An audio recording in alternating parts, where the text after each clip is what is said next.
क्या आप जानते हैं कि संसार के सबसे शक्तिशाली योद्धा हनुमान जी एक समय अपनी ही शक्तियों को भूल चुके थे।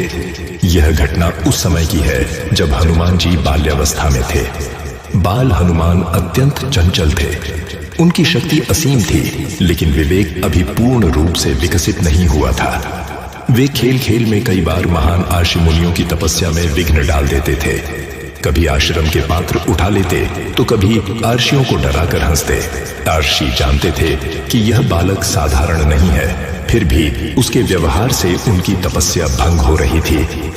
एक दिन सभी आर्षियों ने मिलकर निर्णय लिया कि इस अपार शक्ति को संयम में लाना आवश्यक है। उन्होंने बाल हनुमान को श्राप दिया, तुम्हारी शक्तियां तुमसे छिपी रहेंगी। जब तक कोई तुम्हें स्वयं तुम्हारी महिमा याद नहीं दिलाएगा, तब तक तुम अपनी सामर्थ्य को पहचान नहीं पाओगे। यह श्राप नहीं बल्कि जीवन का अनुशासन था। समय बीतता गया। हनुमान जी बड़े हुए, लेकिन वे अपनी असीम शक्ति से अनजान रहे। जब प्रभु श्री राम की खोज में वानर सेना समुद्र तट पर पहुंची और लंका जाने का प्रश्न उठा, तब कोई भी समुद्र लांघने का साहस नहीं कर पा रहा था। हनुमान जी भी मौन थे, क्योंकि वे स्वयं को साधारण समझते थे।